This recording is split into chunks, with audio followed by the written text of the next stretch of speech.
All right. Hello and welcome to another freaking video. Here is the physique update. And this comment here I saw highlights probably the most useful aspect of my unique training approach. I'm not saying you should only train arms. I'm not saying you should only do triceps and push a 142-pound hunk of metal behind your frickin' head. Okay, what the hell are we doing? What? How do we end up here, man? Is this necessary? What the fuck is going on? I'm not saying to only train your arms. You're going to grow your whole body and look jacked like this. Humble comment. What I am saying, though, for the average person, you've got all your faculties in place. You're not dealing with the injuries and the issues that I have, or at least your own case of it. Hopefully not. You can train fully, normally. What I would take from my example, if I were you, is I'd be like, okay, I'm not a nut job who's only going to train arms and do the same goddamn tricep exercise for 5 years straight. But if that motherfucker can do that, then maybe I don't need 9 different exercises for my back. All right? Maybe I just need to pick like 1 or 2 or 3 that work well for me and focus on the other aspects that he still has access to maximize. Being intensity, consistency, ramping that weight up. I started with the goddamn 35-pound dumbbell 4 or 5 years ago when I was getting back into training. Now here we are, 140 pounds plus. The amount of sets I do, the rest times, all these factors. Really finding a way to up the ante with your training, to force your body to grow more across a handful of movements. Doesn't mean you can't still explore with exercise selection. Doesn't mean I'm not saying do what I'm doing, but it's overkill. Especially with the hyper-diaper science stuff, breaking down, especially when it's arm training and it makes you think you need to do this exercise for this part of the biceps and this for the brachialis, then isolate. It's like so stupid. And so that's what you should take from it. Is, all right, I don't need to get too, pulled into hyper-analyzing, thinking that I need to do a million different exercises and all this program complexity that distracts you from focusing on the true fundamentals of consistency, intensity, and some form of progression that's actually going to lead to growth across maybe a handful of simpler exercises, which will give you guys more results. But it's more appealing, it's easier to sell, and it's a more exciting message to dress it up and overcomplicate things. So I hope that you look at my scenario and you go, hey, that's some evidence that these other motherfuckers are overcomplicating training.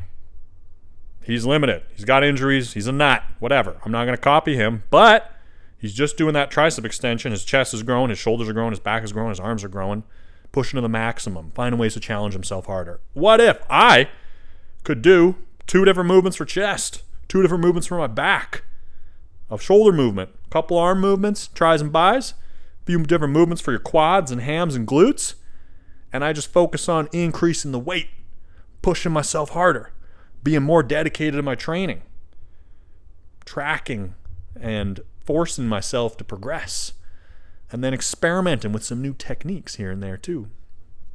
Hey, bibbity bobbity boop, you're getting frickin' bigger than a giant poop. Have you guys tried these new sodas? Cove. They're probiotic, 5 calories, 0 sugar. Is this 0 sugar? Yeah. They're either 0 or low sugar, and they taste like, it's like a ginger ale version. They taste basically as good as regular pop, but they don't give you a stomach ache. They make your teeth feel all grindy, If you're like drinking a whole pop, your teeth are like coated in sugar. So, I don't know. Pops are coming back. The other thing I want to talk about here is, what did I want to talk about? I don't even know. Yes, we're hopping back in the saddle. I haven't really been making YouTube, so we're a little out of rhythm here, but I want to talk a little bit about my training, something that I've found to be leading to additional results recently. And I think it's the combination of training to gain strength versus training to get a pump. Okay, if you're familiar with the channel, you kind of know what I'm going to say. If you're new, then buckle up for some maybe revolutionary wisdom, maybe not. Something for you to rattle around in your old noggin with and decide for yourself if it makes any goddamn sense so you can get bigger. I think training for strength should be the foundation of your program. And you should start your workouts focused on trying to progress. You know, there's a lot of different ways you can train. There's a lot of different, rep ranges and rest times and tempos. But however you choose to do it, keep some consistency. Track the movements, keep them consistent for a little while, and know the amount of weight and reps you did in the previous workout, and then try to beat it the next time. At least the first few sets of your workout. And that's what I do for my arms. That's what's got me to, moving some pretty big weights. 142 pounder for 10 reps for the tricep extension, and we bumped up to the 135 pounds on the easy curl bar. And that's so your hands are kind of like this at an angle, right? Instead of being completely flat, obviously makes the movement way easier. So doing a flat bar curl at 135, oh mama, I cannot do that. But what I've found is the easy bar curl, it's a little less stress on my wrists. The flat bar, if I'm going lighter, I'll use it. But for my heavy sets and I'm trying to progress, I like that easy bar. And just having a bit of an angle there, it doesn't hurt my wrists at all. That's just my personal experience. So if you're looking for a bicep exercise where you want to load it up with some weight, be smart about it. Warm up properly first. Then you want to push your limits to try to get stronger in that movement. I think the easy curl bar is a little bit better in terms of the stress that it puts on your joints. It's my personal experience. You can try that out for yourself. So the first couple sets of the workout, I am using a longer rest time, and I'm trying to move more weight for more reps. Now, something else I've been using, as you'll notice, the first set for the triceps overhead, I do like 10 warm-up sets. I start with the 60-pound dumbbell. I do 3 reps, and then we go up to the 70, 80, 90, 100, 110, 120, 130. Well, I mean, the dumbbells that I'm using, they're not exact. They're actually 7 pounds heavier than they say. So 130, and then 135 is the dumbbell that I'm using, but if you put it on the scale, I weighed them bitches, it's actually 142 because it doesn't account for the handle weighing 7 pounds. Resting 1 to 2 minutes in between each one of those warm-up sets, priming my body, working up to that weight. If you're going to hoist some serious frickin' steel, then I think doing a bevy of warm-up sets allows you to avoid injury and prime your central nervous system. Because honestly, as I'm warming up, I get to the 110, and I'm like, this is frickin' heavy as shit. How am I going to do the frickin' 140 for 10? There's no way. But once that CNS comes online, the adrenaline spikes, the pre-workout kicks in, the EDM is flowing through my eardrums into my neurological synapses of my frickin' hunk of gray matter that I call a brain in between my goddamn ears to fire myself the fuck up, to lift. It's a completely different experience, which is something as a lifter that you can develop over time, is tapping in to that aggressive primal nature, which I think should be part of your lifting experience because it's fun as shit, and you'll get way stronger that way. But anyways, I'm rambling all over the place, man. We're back in the saddle talking, and I don't exactly have my my mojo going here, so I'm kind of just rambling. But hopefully you're enjoying. Hopefully you're entertained. Maybe you're learning a thing or two. I don't know. Thanks for hanging out with me, stopping by, clicking on my channel. Appreciate you all. I hope you're making gains. Hope you're out there getting more massive, more huger than the day before. I was going to say than last time, but I was like, I don't want copyright infringement on Gregor Doucette. Harder than before. I should start my own brand. HTB. Same colors and the same font and everything, just knocking them off. But instead of harder than last time, harder than before. All the products are called the same, but just slightly different. Turkmensterone. Turk Builder Maximum. Just change. The fuck is it's suing me every day? Oh, dude, man, it's my own brand, dude. Totally original. Just trying to make a living here, provide for my family. Stop fucking trying to sue me, Greg. Chill, dude. Anyways, if you're still here, to wrap up my thoughts, what I was saying before we got distracted, a little bit of the tism kicked in there. Went off the freaking railroad. Rail cars spilling off. Whew. Heavy stuff, longer rest times, tracking the weights. That should be your foundation, I think. I think we can all agree that that should be in your program. If you want to make progress and you're about this life of lifting and training for muscle gain, you want to gain a bunch of size, I think you got to have that. I don't see how you don't, to me. I've experimented a lot of different techniques, and I think that needs to be part of your program. And if you're training for muscle, like, you don't need to, like, you know, if you're powerlifting, you're doing like sets of 3, sets of 5, sets of 1. Training for muscle, like 8 reps plus, in my opinion, like 8 to 15. Getting stronger in the 8 to 15 rep range, roughly, I think is going to produce the majority of your muscle growth throughout your lifting career. But I don't think that's the only way that you can grow. And I think you should start your workout with that in mind, however you decide to structure it for yourself, when you're fresh, so you can move more weight for more reps, and then change gears. After a few rounds of that, 2 sets, 3 sets, 4 sets, 5 sets, I don't know, whatever works for you, transition your mind. Shift your mentality, a metamorphosis, a neurological I was just going to make up a bunch of shit, say a bunch of scientific words, say it confidently. People believe you. Okay.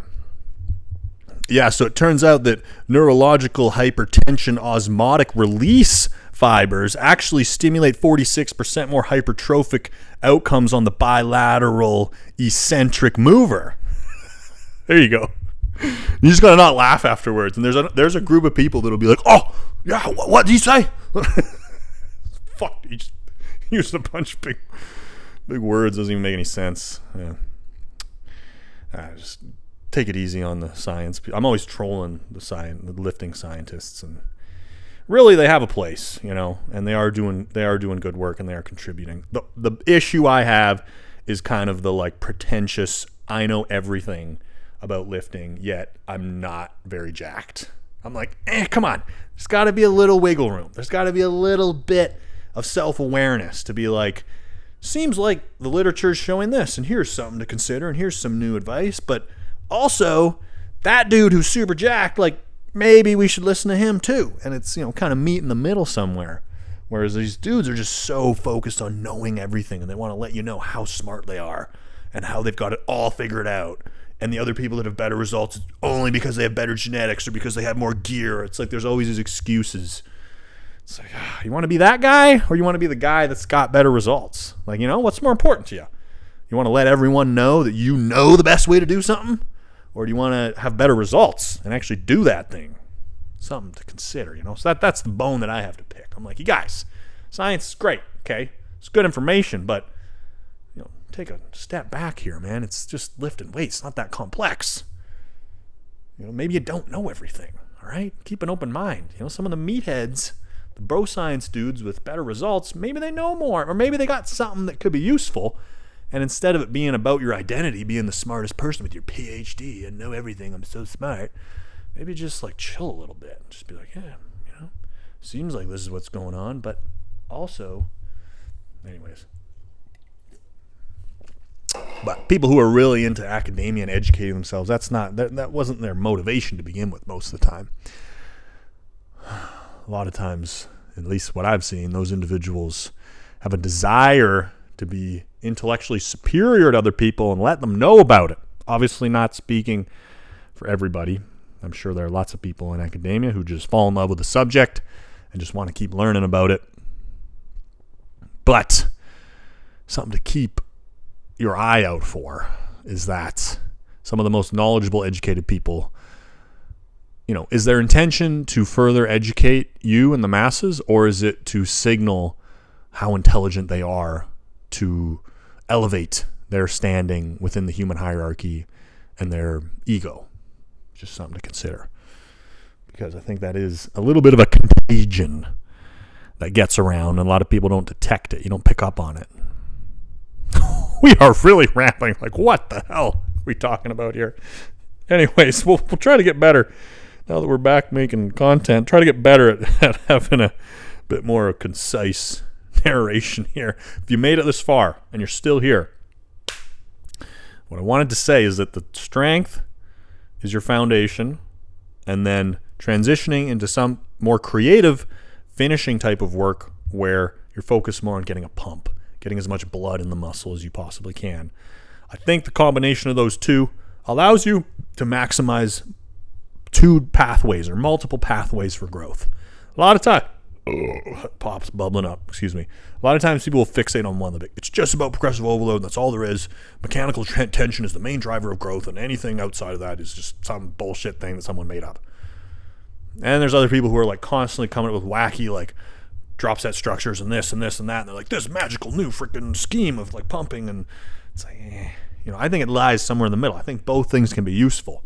And so I think for you as a lifter, I like to, the longer things go on, it's like, I just want what gets the best result. Like, I don't really care. People get so caught up in ideological standing and what group you're in and this and that. It's like, well, who cares, man? Like, just how do we get the best information for me, for you, so we can go out there and get more gains? My advice is be less attached to having an ideology in a freaking tribe. Be results biased. Just be like, yeah, maybe you're right. Maybe you're right. Maybe you're right. I'm going to try it all. I'm going to see what happens. I'm going to keep my mind open. I'm going to challenge myself to keep absorbing information, keep trying new stuff. I think that's how you get the best results. Instead of getting hung up being like, this is how you freaking do the thing, when, 4 years later, you're going to realize, like, if I look back at myself 7 years ago, I had some ideas where like, this is how you lift. And it's like, dude, looking back, I'm like, fucking idiot.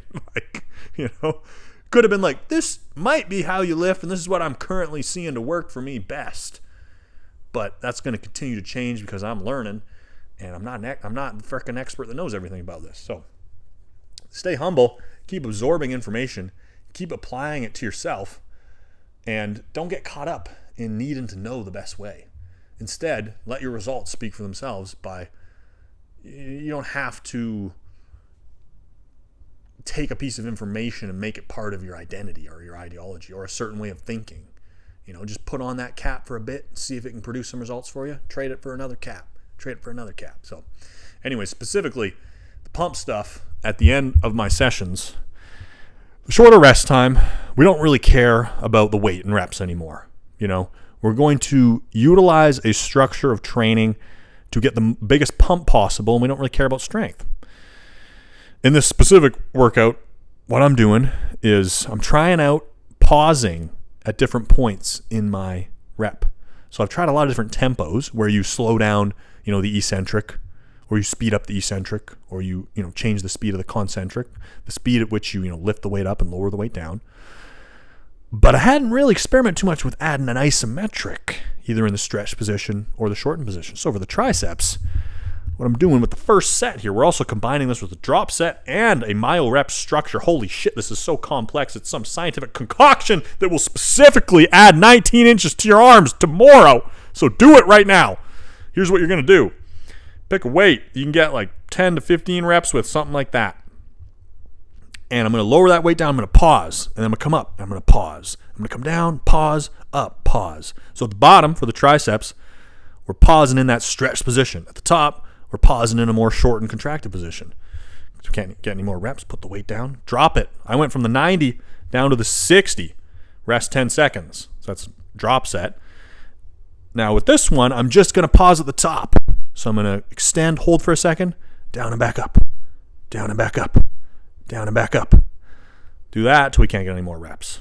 Now we're going to do a myo rep. Instead of dropping the weight again, we're just going to keep the weight the same, but the reps are going to drop a little bit. So I'm going to use a 60 again. I take a 10-second rest, catch my breath, kinda. Weight's back up, but this time I'm going to pause at the bottom only. So I hold at the bottom for a second, up, back down. Pause for a second, up, back down. Pause for a second. Take a 1-minute rest, biceps, same thing. Pause at the top, pause at the bottom with the dumbbells. I actually the workout before I did it with the barbell was so much better.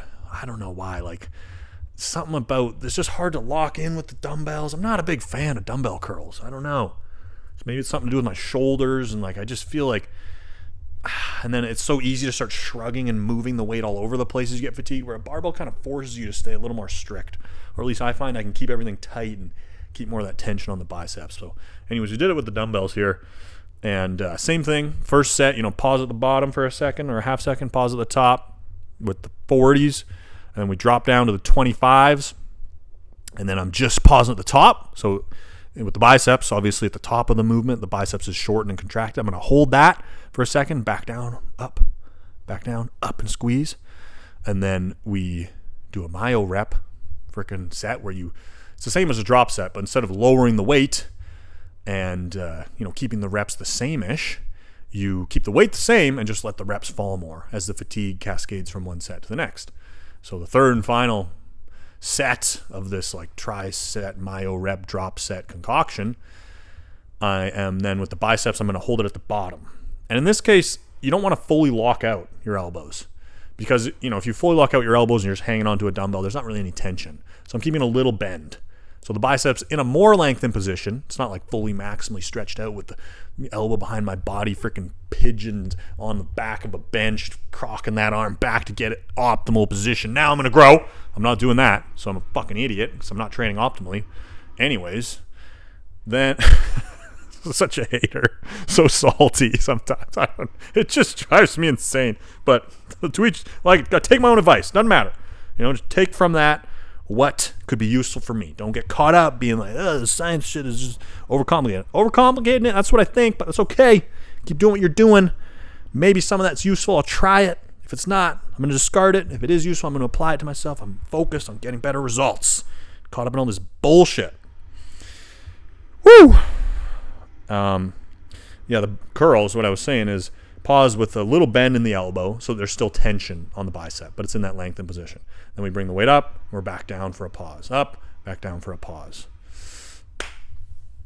And and I took a rest. I did 3 rounds of that, going back and forth from the tris and the bis.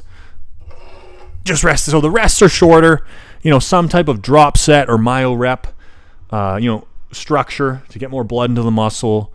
Higher reps-ish. You don't really need super heavy weight, given that you've, kind of pushed with the heavier weights in the beginning. And, playing around with different tempos, different isometric pauses like I'm doing here. Like, I'm always trying new shit. And it's kind of like, I'm going to do my basic shit at the beginning that's sort of the same and repetitive.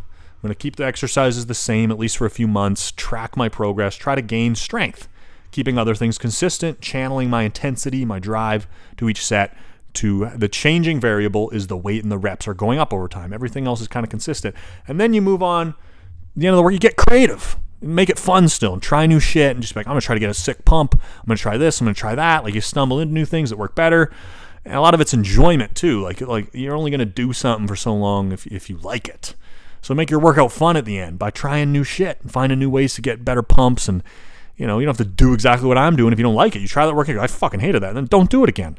Just try a different structure, try different exercises, do super high reps instead, or, whatever it is. Just keep experimenting and make it fun by having some variety at the end of your workout, geared towards shorter rest times, higher reps, higher intensity, some intensity techniques like drop sets, myo reps, different tempos to fatigue the muscle and get as much blood in there. And then you finish your session and you're absolutely wrecked. And that's a great way to finish the workout. You're just freaking bulbous and pumped up as shit. It fires you up mentally. You're like, look how juicy I look. Only lasts for like 15 minutes. And you slowly deflate back to your regular size. But for a moment, you're freaking big as hell, way bigger than you actually are, which is, you tap into that power for a little bit. Might make yourself feel good. Anyways, that's kind of the latest of what's been going on.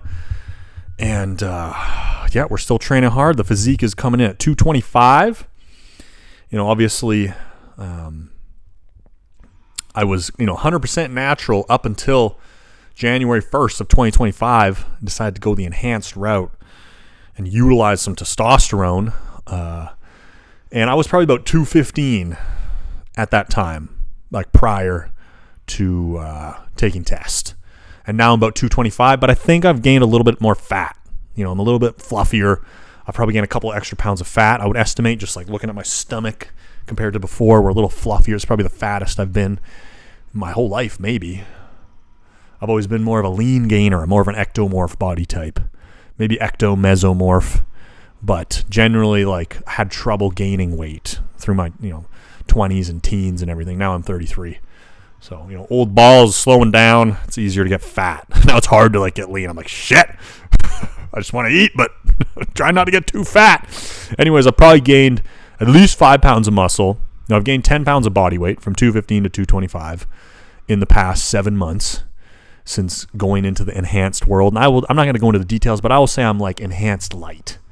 And a thing that a lot of people don't realize, like people just look at it as like steroids. Not steroids, like natural, not natural, natty or not, as it's a binary thing. That's not the case at all. I didn't really understand this.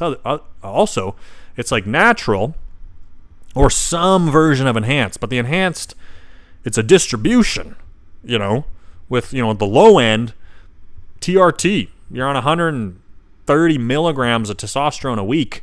Technically, you're not natural, but somebody who's on TRT is going to look way different than the person who's on 3 compounds and taking 5 grams of gear a week, a shit ton, and they're trying to be a competitive bodybuilder or something. Like, those are not the same individuals, not just based on their genetics, but based on the compounds they're doing. But technically, both of those people would be under the umbrella of not natural or enhanced or on steroids.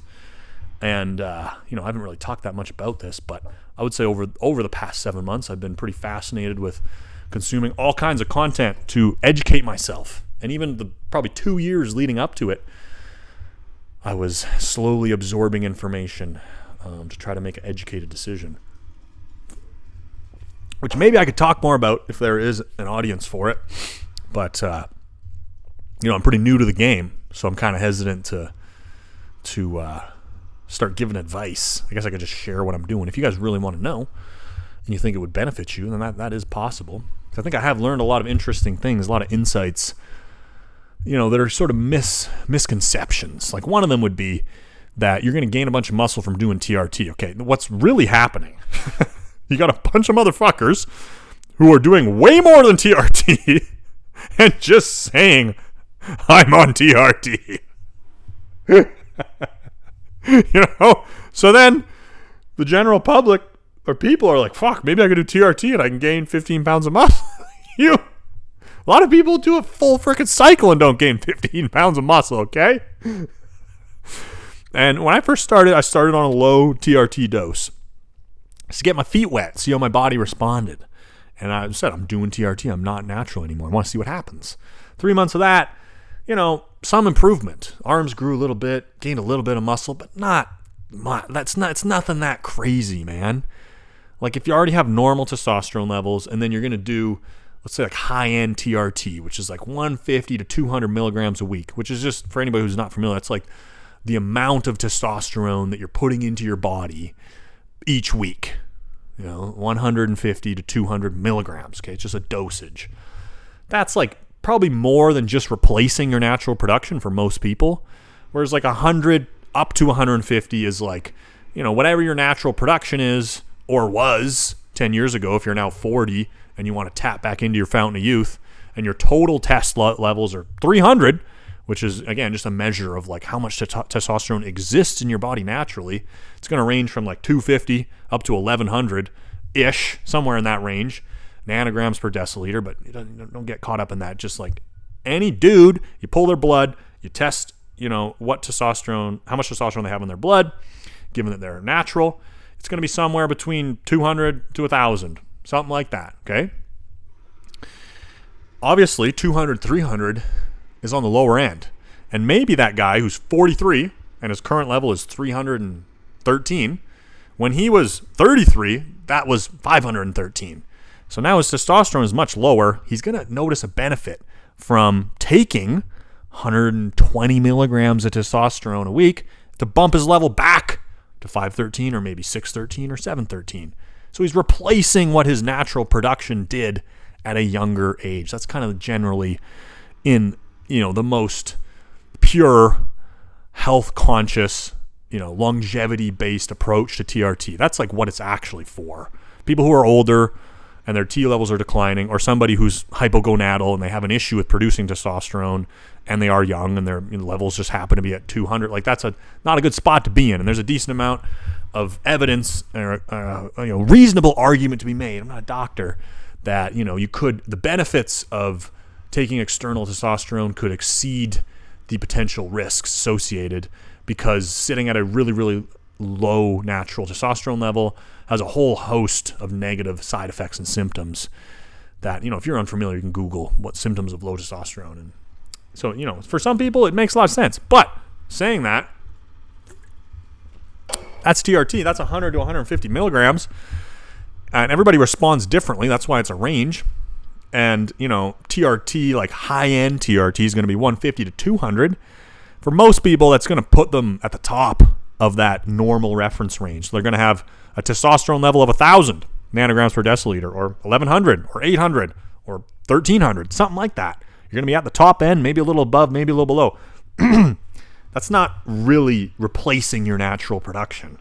It's replacing your natural production and some. And just because some other dudes out there actually have 950 tests naturally, we say, well, this is technically normal for male testosterone levels. But for you, who had, yours was 500 naturally at your peak, jacking that up to 950, that's not replacement.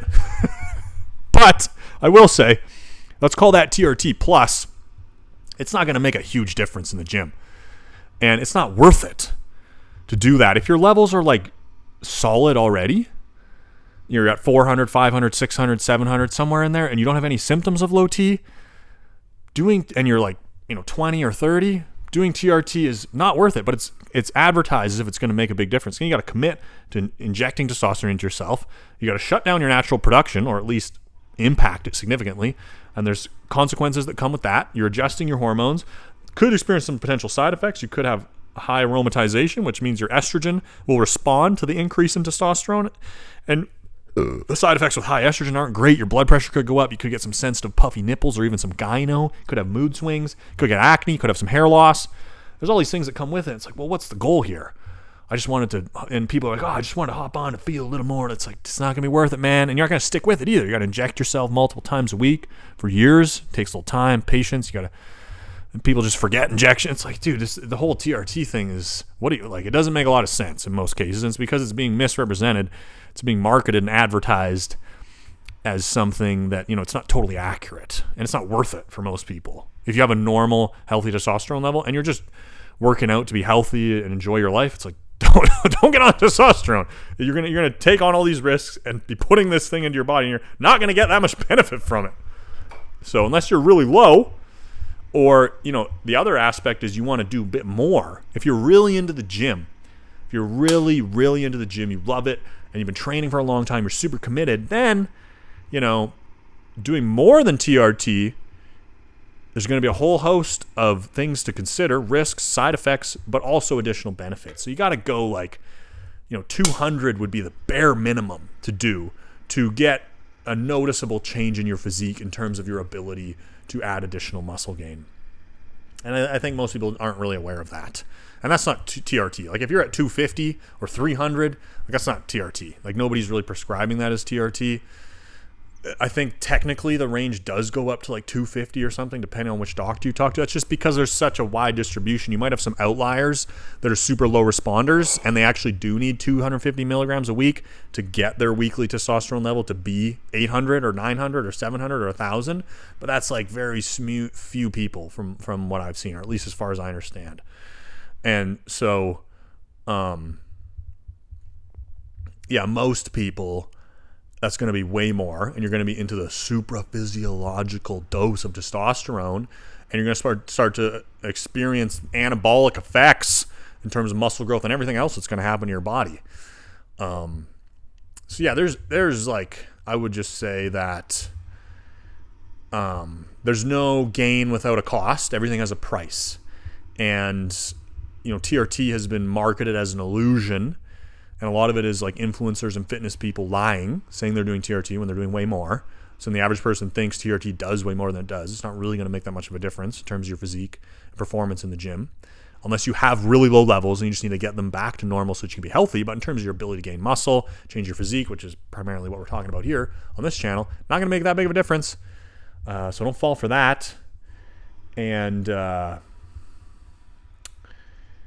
yeah, testosterone can be very useful, is what I've noticed in my experience, but it's not without risks and side effects, and it's also not a magic fix. And there's a lot of things that come with it that are probably only going to be worth it if you really, really love the gym and you really, really love training, like genuinely love it.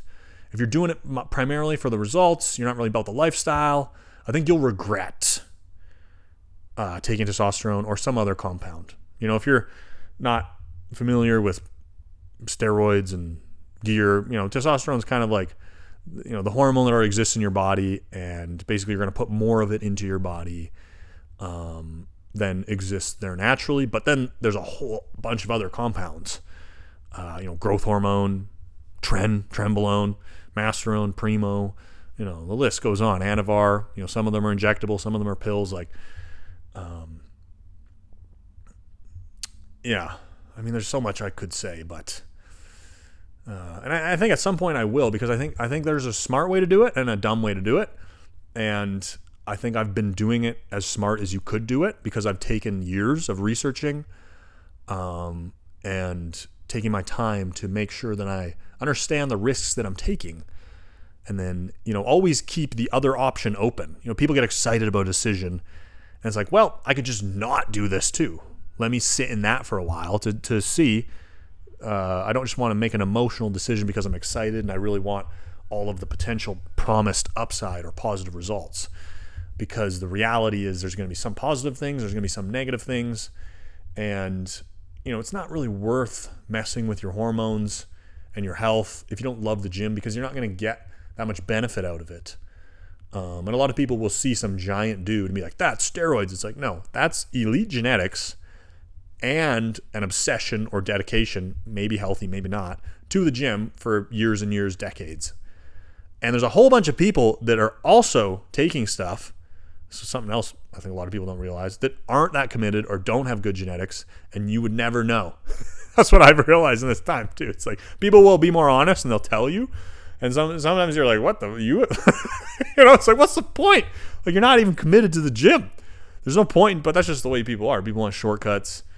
So, you know, my advice would be, it's not worth doing that, because you're not even going to get a great result. You're going to take on some risks with your health. And for what? To, you know, look a certain way, to try to get girls to like you or men to respect you or to have more self-worth. It's ultimately going to be an empty thing that you put your energy, time, and focus into. I think the primary way that it's actually beneficial is, one, if you love the gym and you just love the lifestyle and you've trained naturally for a long time, and, you know, it could enhance your experience with the gym. And if you understand the risks and the side effects, that it could be worth it for you to do that, because maybe this is an activity that you love more than anything else. If that resonates with you, then, and you've been doing it for years and years, and you've given yourself time to really ruminate to see, like, do I really like the gym, or is it just a phase? And I'm like, care about it. Because a lot of people, they care about the gym and they train hard for a few years, and then 10 years later, they don't give a shit and they're doing other stuff. And if you look back and you're like, during that 2-3 year period, I decided to adjust my hormones and do all these freaking drugs, and I didn't maintain any of the results. Was it worth that? Risking my health, and like, maybe, you know, they lost some hair from it and they never grew it back. It's like, it's not worth it, man. They'll look back and be like, that was a mistake. Damn it. Shouldn't have done that. So, yeah, I think. And the other use that makes a lot of sense to me is if you're trying to be a competitive bodybuilder. You know, if you want to do competitions, then, you know, you got to take stuff. That's just part of the sport. You know, so that makes a lot of sense as well. So, I mean, those are just my opinions. At the end of the day, you can do whatever you want. You know, you make sense of it in your own brain, how you want to live your life. I'm not telling you what to do, but food for thought, some things to consider, because I was on the outside looking in for, you know, probably an unusual case, because I trained, you know, from 18 till 33, basically, with, you know, a little break in the middle with injuries. And then, you know, starting up again with my modified arms and legs only protocol, kind of my late 20s. Anyways, years and years pushing my limits within, you know, what I'm capable of doing due to injuries and issues, while staying natural for, you know, like that whole time, like 18 years, and then deciding to dabble a little bit. There's not many people I've met that have followed that path. It's either they've hopped on earlier, or they lost interest and didn't do it at all, or they just stay natural the whole time. So, I do feel like I've got a good experience of being on both sides of the fence. And obviously as time goes on, it'll get better as I have more exposure and experience with the enhanced side. Right now, we're only 7 months in, so I'm not an expert. And you can know a lot of stuff, but at the end of the day, if you haven't experienced and lived it, I think, you should maybe pull back a little in terms of the, assumptions or conclusions or advice you give, is what I think. Knowledge only goes so far. It's just like, I think our society overvalues like knowing the best way to do something. It's like, well, who's the motherfucker that did it? I want to talk to that person, because there's a whole bunch of shit that's way harder. Like, knowing is not as difficult, at least in my opinion. It's like, you can just learn, you can educate yourself. It's like to go out and do the shit continuously to see what that whole journey requires, whether it's training in the gym or becoming a millionaire or freaking, I don't know, rowing across the goddamn Atlantic. Any type of pursuit that's difficult, that people might admire, that they're like, damn, how'd you do that? Or I want to do that too. To me, the like actual experience of doing it's easy to just sit around and be like, well, this is what you should have done, or that, or this is the best way to do it. It's like, dude, have you done it? I think that's something to keep in mind, especially in the weightlifting, bodybuilding, muscle gain realm. I think tonality is the big thing. Anybody can share their idea and their opinion, I think. I mean, you can fucking do whatever. I'm not telling people what to do, but a constructive way is to share your thoughts and your opinions, and everybody can have a voice, But are you citing laws of how things are supposed to work, and based on what? And I just see there's an overemphasis of knowing in the absence of great results. So it's like how, in theory how it's all supposed to work, and the best thing that's supposed to do, which is worth a lot. But you're going to have a blind spot. You're going to miss a bunch of shit that the person who actually achieved the exceptional result will know. And a lot of times it's simple. Like, is it really that complex? Not really. But it's just hard.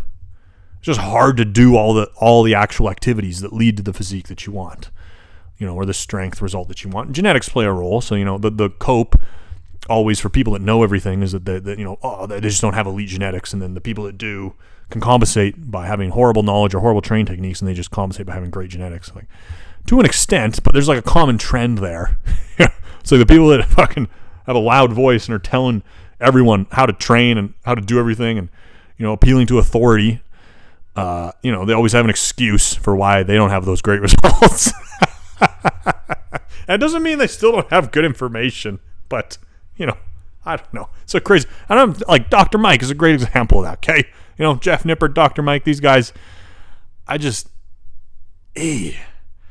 like, okay, and the people that follow them are like a cult. Maybe some of you, like, you guys see on my channel, whenever I call out Dr. Mike, and basically this is my message. I'm just saying, like, hey, like, maybe you're overcomplicating it. Like, maybe we're focusing too much on these tiny little scientific supposed details. And, maybe people who have better results and are saying something simpler, but they're not being all sophisticated and having a PhD, and they're not like an expert. So, okay, we can't listen to them. I don't know. I always come back to that. It must really bother me. Sometimes like, why is that? Why does that bother me so much? I think I always have had really bothers me people that are pretentious and condescending for whatever reason. That'd be like one of my triggers, yeah. It's like, like if you are confident in something, like, why do you gotta, it's the attitude of making sure other people know that you're smarter than them. I'm like, what? Like, why don't we just talk about the idea and discuss the benefits and the subject matter? But it's like, some people, that's what pretentious is like. I need to let you know that you are inferior to me. I need to make you feel less than me. And it's usually people that have been made to feel less throughout their life. But then, they become capable and competent in a certain avenue, and then they want to leverage that to get back, which I don't blame you, if you got bullied or whatever happened. But, yeah, it's like, it's just kind of like a gross energy, It's like, what is going on here? Why are you so focused on making people, and it's like kind of cloaked as if it's not. It's like, I'm just so well educated and smart, and like this is science, and like this is how it works, but like really like a lot of the underlying motions and intentions are like, I need to prove that I'm smarter than other people. I don't know why that just really fucking bothers me, because it's not genuine. It's not focused on it's like pretending like you're just trying to educate while like you're cloaking. It's like a Trojan horse kind of thing, right? It's like on the exterior it's like science and education, like hard to like penetrate and argue with, so we're coming in, but underneath it's like, I want to let everyone know that I'm better than them and they're worse than me because they have better results and I don't have as good genetics. It's like a little like basement troll energy. I'm kind of hating, aren't I? Yeah, I guess I am. I don't really want to be a hater. Like I would say somebody like Dr. Mike, like it's kind of awesome that he has a platform. In 2025, you can have, he's not in great shape really, or like, I don't know, like I don't think many people look at his physique and go, that's dream physique. But the thing is, a lot of people in the gym are not in like crazy fucking superhero social media person shape. That's the reality. So it's good to have somebody who's, maybe a little more overweight or maybe a little less aesthetic, and it's a little more realistic and relatable. I got no issue with that. I think in that case, it's like he's a great resource. I think a lot of people relate to him because they want to go to the gym and they work out, but maybe they don't have the best physique. So it's kind of like, oh, this guy, and he's like vulnerable, and then he's like shitting on like unrelatable Hollywood actors like Henry Cavill looking like Superman, and then Dr. Mike is like dunking on him and being like, I'm so much smarter than you and your trainer. It's like cathartic for people that, like could never look like Henry Cavill or have his physique. They're like, yeah, Team Dr. Mike, like shit on that guy. Fucking rip him to shreds, man. Yeah. They feel very seen and heard, and it's like so he's got this like diehard cult. Whereas I've like called him out on some shit that just like purely does not make any sense. And like, it's like the fucking, and people like come for me. Some of my videos, one video, initially it started out well. I think it was called the Dr. Mike's Lies That Stole Your Gains. YouTube, we're sensationalizing things. I'm expecting some hate, but the message in there, I can't even remember exactly what I was talking about in that video, but I think it was to do with slow tempo and how there was never really scientific evidence that like a super slow eccentric necessarily leads to more muscle growth. And I've been saying this for a long time, and he's been promoting for years, or he was, to like milk the eccentric. And then it's kind of like, and then it ends up turning out that there's new scientific evidence that shows like, it probably isn't really as effective as we kind of thought it was. Doesn't mean you can't do a slow eccentric. I do slow eccentric. Sometimes it's useful, but I don't think it's constructive to make people think they have to do a slow eccentric. I've had people talking to me or commenting on my content being like, oh, you're not controlling the eccentric. You're not making any gains. I'm, holy shit, dude. Like, that's if you're fixated on that because the PhD guy told you had to do that, I think you're limiting yourself. And I think it can hold you back in terms of making strength gains if you're always milking the eccentric. I think using multiple different tempos can be useful. But anyways, the hordes, like the like to dislike ratio was like 10% likes to 90% dislikes. And the comment, like you'd think I assaulted somebody's family member, like people are furious and they're attacking me. It's not just like these arguments don't make sense. It's like fucking attacking my character. It's interesting to see. Like, how can we like make you feel like you're nothing because you attacked our overlord that gave us power back against these unrelatable fitness influencer, movie stars, physiques that we can never have. Our Lord and Savior, Dr. Mike, who also doesn't have that physique, knows everything about working out, and he can make those people look stupid, and that makes me feel better. And you know what? It's not like, I do realize that it's useful for other people to have voices, to have a voice, And I don't think you should just have only people that have the most ridiculous standard of aesthetic or physique or whatever to be able to talk and have an audience, because there's, so many people never look like them and never will.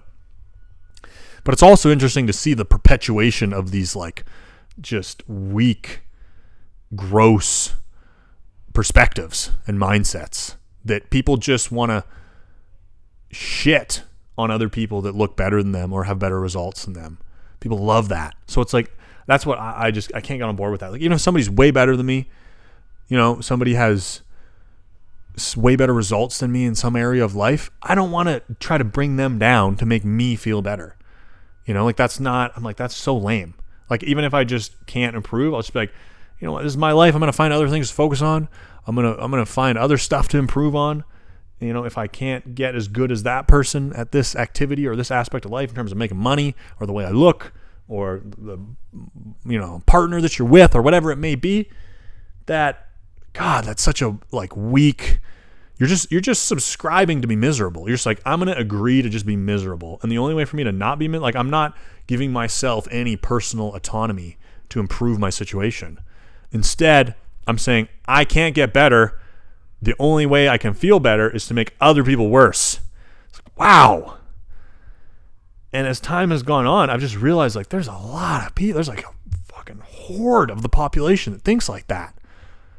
It's like, let's just make everyone else worse so I can feel better. It's like, damn, that's ultimately it's kind of sad to be like, damn, okay, you're being an asshole to me, but I'm also why? This is really the trap that you're in. This is your reality where you don't feel like you can improve at all. And so therefore your only avenue to dedicate your time, energy, and focus into is to make other people less. That sucks, dude. I feel bad for you. I'm not even mad at you. I'm just empathetic and sad. It's that is such a sad reality. I would hate to be there.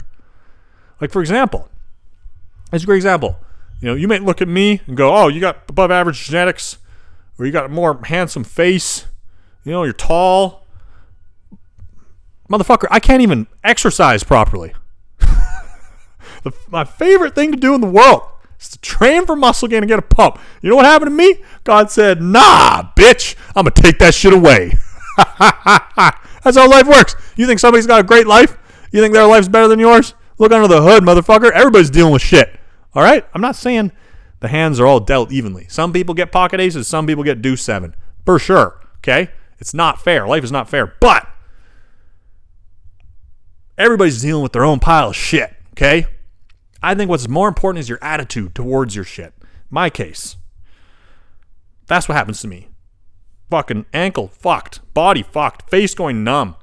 Can't work out. Anytime I train with hard resistance, my back, my chest, my whole face goes numb. Doctor tells me I have a brain tumor. What the fuck is going on? I have no idea. Just seeing all these different specialist doctors. Nobody really seems to know. Kind of slowly pieced together the imbalances, how my shoulder's sitting way out of position because my hips are out of alignment because my ankle's fucked up and it's been that way for years. Shit, every time I contract my lats or my rhomboids or my pecs, it pulls that shoulder out of position more. Face goes, I guess I can't work out. Damn it! I'll find some other shit to get into for a while. Fuck, can't shake the itch to get back in the gym. Chase a goddamn pump. I don't know why. Simple, superficial thing that gives me more joy and fulfillment in terms of an activity to do than anything else. Shit. Fuck. Maybe there's a way I can figure out how to do it. Slowly understand my anatomy, what the imbalances are. If I get my elbows up overhead, I stretch out that scapula, that lat, that hip. I spend an hour, 2 hours warming up, mobilizing. I can do a few bodyweight skull crushers and get a tricep pump. We are back in action. 2018, 2019. Woo! Little tricep pump again. Slowly building from there.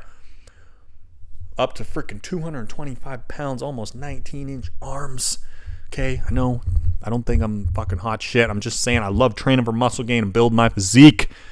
Throwing heavy steel around in the gym. Some pre-workout. Some EDM. Pumping. I love it. I feel alive. Okay, my situation. That's a pretty shit hand, isn't it? Literally can't just even do movements without making my whole left side of my face go numb. And that's the favorite thing that I like to do. Okay, what is the choice? The attitude. What's your attitude? I could just shit on everyone who works out and just be like, they didn't have this fucked up body, so they wouldn't even look, and just fucking become a little internet troll. That's how you want to live? Fuck no. Miserable. Resist against the adversity that you face in your life. That's the whole point. Life doesn't have meaning without it anyways. That's a blessing. God dumps a shit sandwich onto my plate in the moment, oh, poor me, quit working, all this shit. That has enhanced my mind, my life experience more than anything else. To this day, still deal with it. Spent 2 hours in the gym stretching, psoas is all jacked up. Fucking love it. So, I don't know what we're talking about. We're a goddamn hour in. We've jimmy jambled all over the place. But I think we're finishing in a good place here. Kind of where we started. With, the message of my channel, the first thing I started with was like exercise selection and execution to hit all your muscles, probably being overcomplicated. I'm still getting swole as fuck just doing 2 goddamn exercises for my upper body. And, whatever your fucking adversity or your shit sandwich is,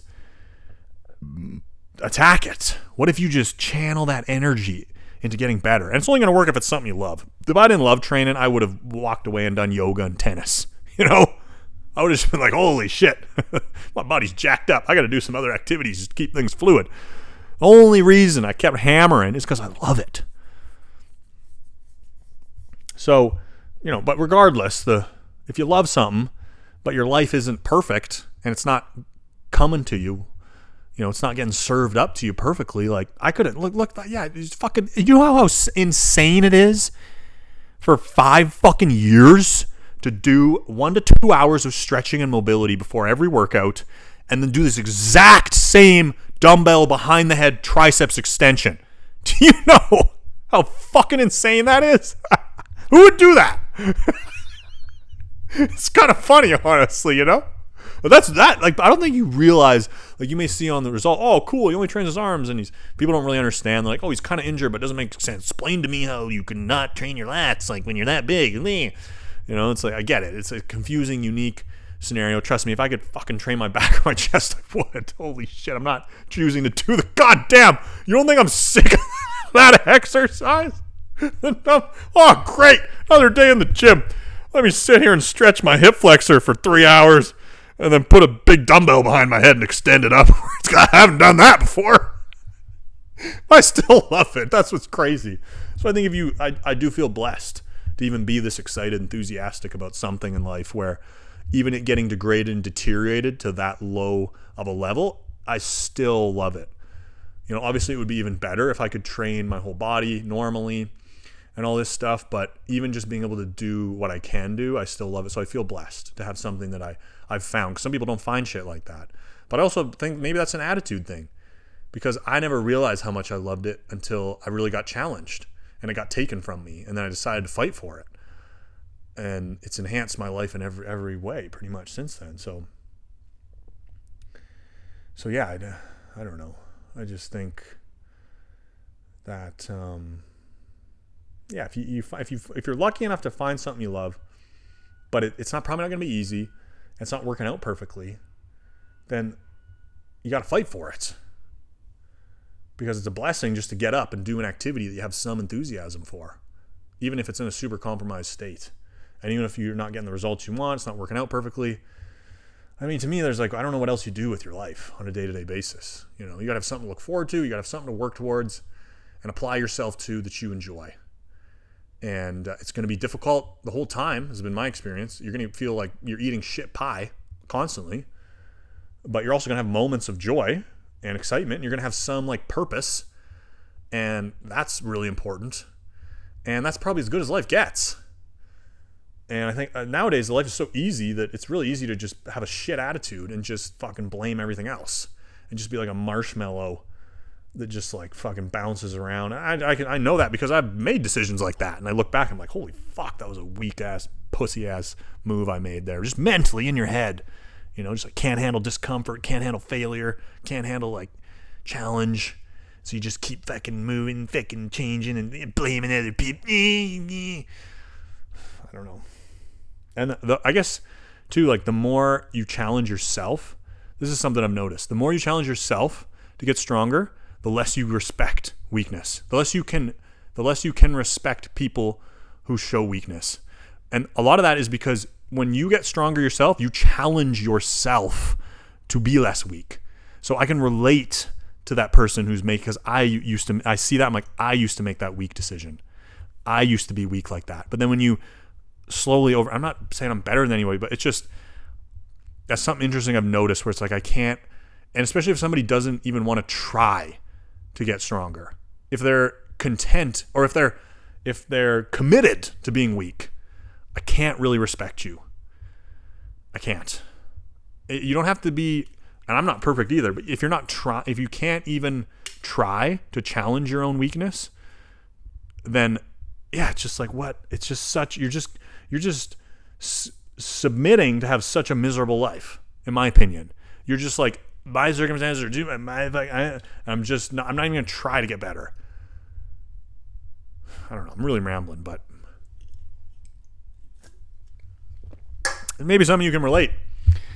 And I mean that in like a constructive way. I think anybody who, no matter where you are, what your circumstance is, like don't get me, I would, by default, I'm a very like considerate and I want to help people and I see the optimistic side to a fault where I'll be like trying to like drag people along and like they just are showing no signs of actually wanting to get better and improve. And eventually I'm like, okay, fuck, this guy's like really doesn't want to first, you know?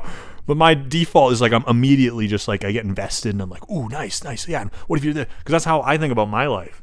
Because it's just such a better way to live, is to just try and improve where you're at and have some optimism and enthusiasm for your life, regardless of what your situation is. Like, I mean, just your day-to-day. It's not even about an end destination of being that now I get to this status and now I have respect or I'm better than other people. It's just like your day-to-day experience. Like you have to live your life. You're the one who has to experience all the emotions and the feelings, the highs, the lows, the pain, the joy, whatever. You can create that experience to be way better for yourself by, trying to be optimistic and trying to improve. But it's just like so easy to just be weak and want to stay comfortable and not do those things. And I guess we all have different temperaments and everybody's wired a little differently. For me, it just became intolerable where it's like, I just can't choose. Like some of my negative patterns or thought processes that were weak, I eventually like the results that would come from them were clearly like not positive. And it became like, it was like suffocating me where I had to like look at my behavior and be like, yeah, I gotta improve. I gotta do something better. I cannot be sitting in this shit pie still, Whereas, so everybody's different. Like that's if you can relate to that, then I think you're like you're a growth mindset person. You're interested in trying to improve. You want to see other people improve. Let's get more of that out there. Like I've never had the thought of like, I'll make you less so I can feel better. Even if somebody crushes me, I'm like, damn. I'm almost like, how'd you do that? Shit. Fuck. Like, how'd you get that? Like, I want to know. Like, let me talk to you. Like, fuck, that's impressive. Holy shit. How'd you get so rich? How'd you make so much money? How'd you get so, like, healthy? How do you sleep so well? Whatever it is, People's successes should be inspiration. Should be motivation. And I don't know. That's just my own personal bias. My reality of what I think is a better way to live. And I think what I've been realizing more recently is that it's like, wow, a lot of people do not, like I didn't because you're biased by your own reality and you kind of think, inevitably you think more people are thinking like you than actually are. Because it's like, wow, this is how the world is. Like some people's reality is completely different than yours.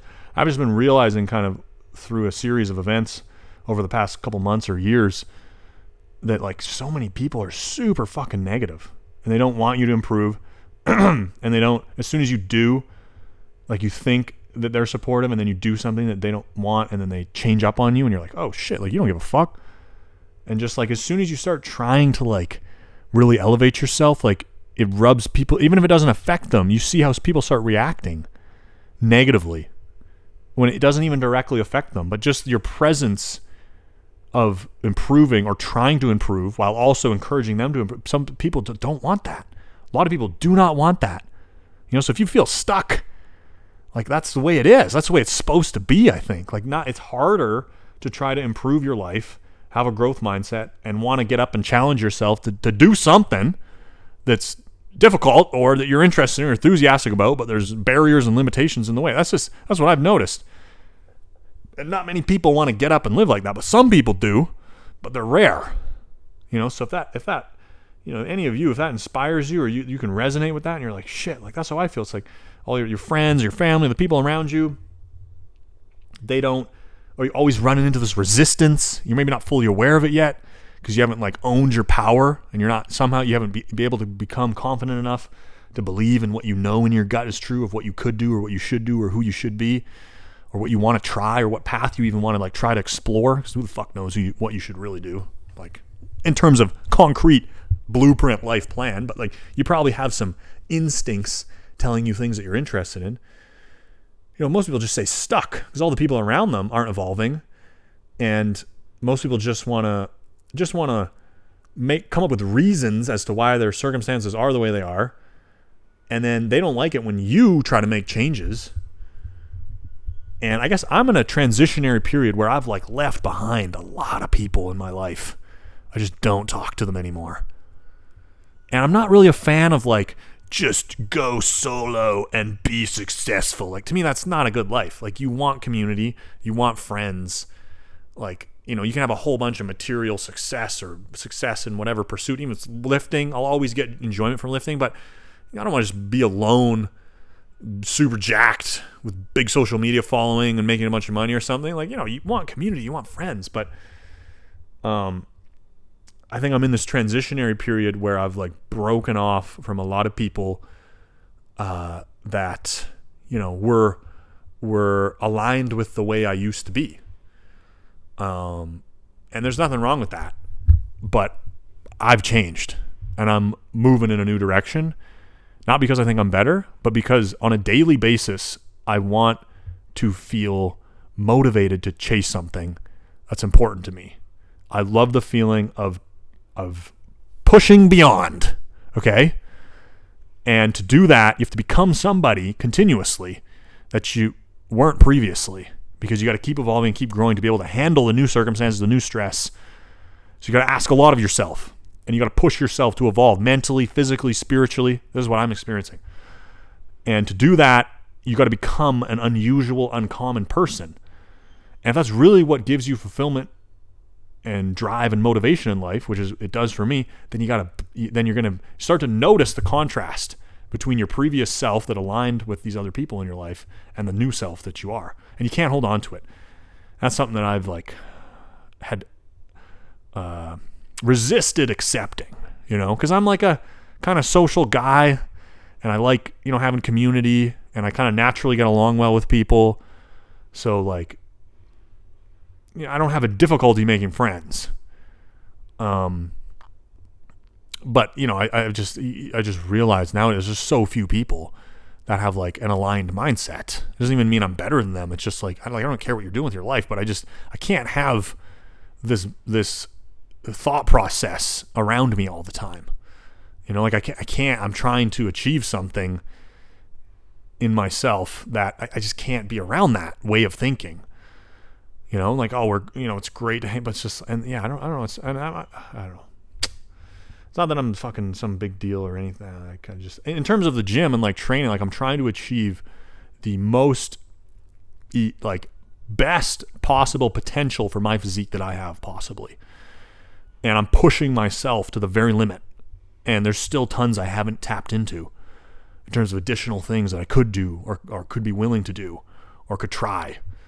And to do that, like to do this journey, and you know, you might say, oh, like that doesn't make you better than anyone. Like, what are you talking like this? Like, I don't think I'm better than anyone. It's just, this is what I'm identified that I love to do and is important to me. And in my life, before I'm dead, I want to achieve it.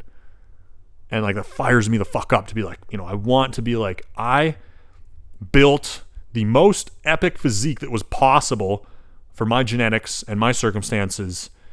And I'm extremely proud of that, you know, muscular build because of everything that went into it to build it. And on a simple, superficial level, I just love training and build muscle. And this is the thing. This is my thing. This is what I want to do. This is what I'm doing. Fuck everything else. And I'm also, you know, in my early to mid 30s, so I'm kind of in like a phase where it's like I explored a lot in my 20s. I prioritize adventure. And now I'm like, I want to just fucking grind. I want to work. I want to achieve something, man. I want to really test myself to the limit to see what I can produce.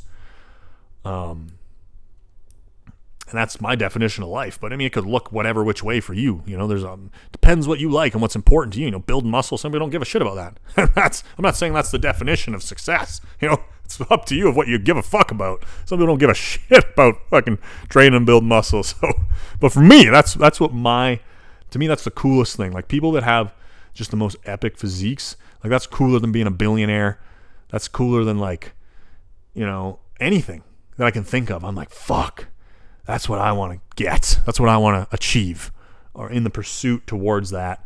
That's the life that I want to live. Obviously, my situation is not ideal. It's like a little difficult in some ways that, at least to this point, I haven't found a way to fix some of my injuries, so I can't train my chest and back and shit directly, but we're still finding a way to progress. And I don't know. I don't know where it's going to end up, but that's what we're doing. And when you really, and it's fine to state that goal and like take some action towards it, but when you really start to be like, whatever it takes to achieve this is what I want to do with my time on Earth while I'm a live, breathing human. Once you start to get into that mindset, then it gets interesting.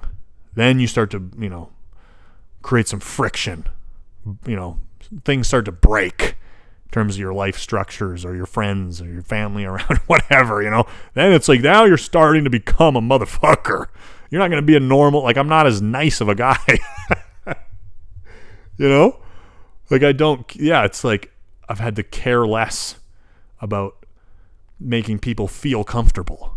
Like I don't really care. I don't really care what you think. I don't care as much about you having the perfect experience in this circumstance. Become a little more selfish. I'm not a dick. I don't want to inconvenience you, but I'm kind of tired of giving handouts. And like I've realized I have quite a substantial well of positive, enthusiastic information, and a lot of people leech from it. And normally I'm willing to give it because I just like engaging with people. But now I'm like, nope. Because also, as I've progressed, more people, there's not that many people currently in my life. I wish there was more, and I aim and hope to meet more new people who I pour into and pour back into me. That's ideally what you want, and that's where I hope I get to. But I'm in that transitionary phase where I'm breaking out, and I'm like, fuck this, I'm living a different way. I'm going for some shit. And it's risky, I don't know. I don't have a plan B, I don't know what's going to happen, but this is what I'm doing. And, so breaking free from that, and then, I probably haven't quite became the person that I need to become to connect with new people. And there's some signs, there's some little feelers that are coming and going, but it's not quite there. Because you're going to be similar to the company you keep. And so if I want to be around other people who are really attacking life in whatever realm or whatever activity they're into, then I gotta weed out all my bullshit. And that's what I've been doing. Getting rid of that weakness. Challenging yourself and diving into the most uncomfortable aspects of who you are and why you haven't achieved what you want to achieve yet. Because if you really want it, then you got to be ruthless a little bit and go, okay, I can't protect my ego. Why am I not getting the result? What am I not doing? What am I lacking? I'm weak at this. I suck at this. I'm fucking brutal at this. And it's my fault. Now we get better. And that's a bit of, like, I'm even yelling. That's a bit of an intense way to live. And I'm saying a lot of this is like I'm not at the end destination, but I think maybe it's interesting because a lot of times, like, at least in terms of if you have some desire to have a different life than what you currently have, you'll listen to like some self-help podcast or some guru who's going to give you their reality and their version of how to be successful. And it's, at least when I was like probably at my lower points, you look at that person and it's like you feel like they're so far away. You don't even really see where the path is to improve. And it doesn't really contextualize the journey you need to go on to get there. It's just like, I'm shit. You're killing it. I want to kill it, but I have no idea how to kill it. You're just like, I fucking suck and I'm not winning, but I want to win. That's kind of how I felt. You're not quite sure why you're fucking eating shit so hard. And, and that's why I think sharing this is like, maybe it provides some more middle ground contextualization of like, to me, this is what the process really looks like. I'm just a regular guy. You know, I'm not like some phenom, gifted, super successful person. I'm just like a regular guy who's like really committed to try to achieve a result that's very difficult. And I think it's relatable. And this is like the experience that I've been going through. Where it's like, I think anybody could do their own version of this. But it's just really hard and like really uncomfortable. And you have to really get sick of yourself not succeeding. I think you have to like really, at least that's for me. I shouldn't say you, because I don't fucking know, man. But like for me, I had to really get sick of myself not succeeding. I had to really like smoke that shit out and be like, hey, fucking pussy, like, why do you keep doing this bullshit thing? You know? And that to the point now where like it's gotten harder and harder to partake in kind of bullshit behaviors that don't contribute to my goal.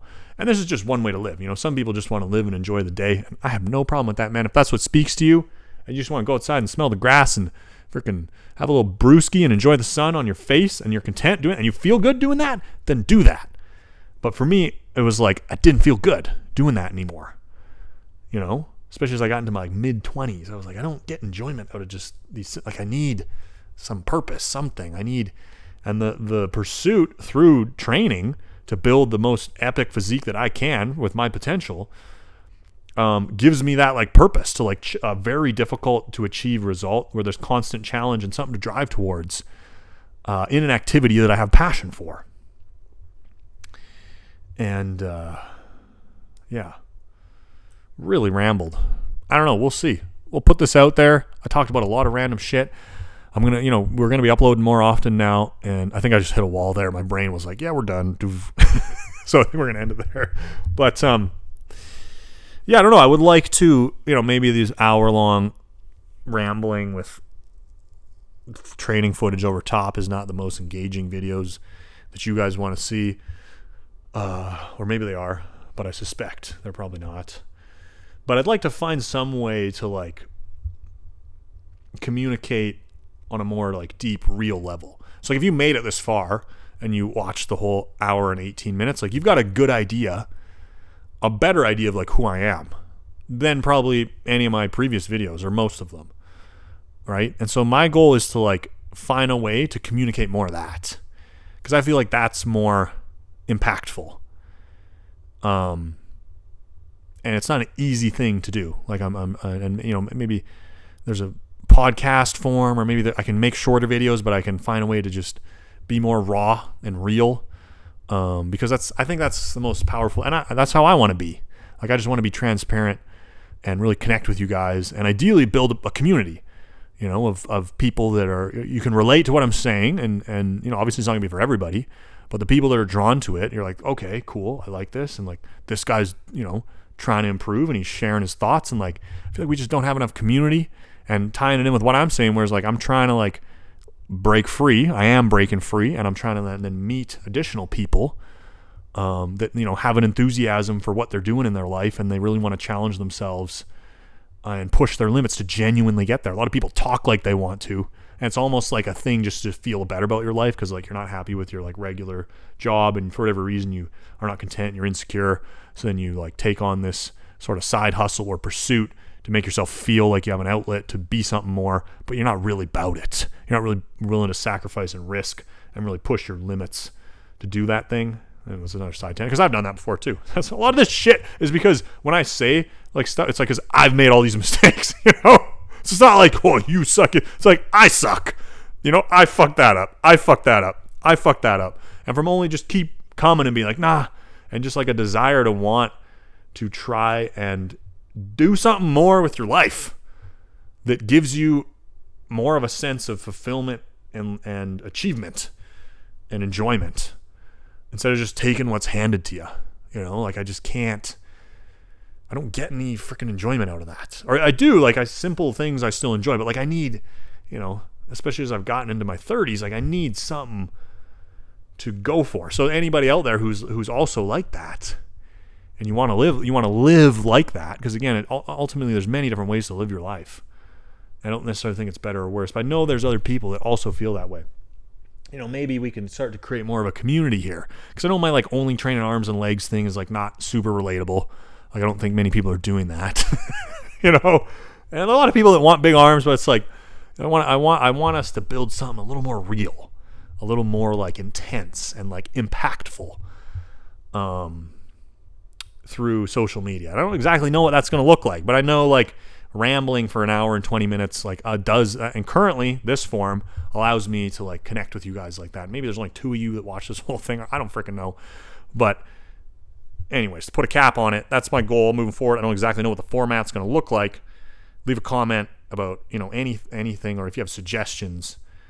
But that's the goal moving forward with the channel and with my social media in general, is to be as real as possible and vulnerable and transparent with my own journey, and to try to connect and inspire and create a community of other people that also want to push themselves on a, journey that's similar, where you're, trying to challenge yourself, trying to get better, and you want to get on your bullshit, and you want to do something with your life. So that's really all it is at the end of the day. So thanks for watching. If you want to support, subscribe, purchase the ARM program. It's not some magical fix. Some good information in there, help you stay accountable. More than anything, it helps me to continue to make videos. And, full transparency, not really thriving completely as a, financially successful content creator. It's kind of on the cusp, comes and goes. Yeah, I mean, that's something. There you go. Be raw, be real. That's the truth, man. I'm not making freaking bank selling ARM programs at the moment, and that's okay. I'm not trying to say don't buy it out of sympathy, but that's where I am in the trajectory of my content creator path, and ultimately I want to deliver value. And really, I just want to, I'm not somebody who's super money motivated. I'm more like, activity. Can I live a lifestyle? I don't need a ton of money, but it's also not easy to make a living as a content creator up to this point for me. So that's something that I'm continuing to attack and improve daily, and will continue to make steps, and will eventually achieve goal where, you kind of feel like you've got enough income coming in from that stream where you can take a breath a little bit. That day will come soon. So, we're in that, or, tag along for that journey as well. And if you get some value from my content and you want to grow your arms, you want to support, hop on that prog and program. Never shortened program into prog before. Woo! Thanks for tuning in. Go make some goddamn gains. Have a great day.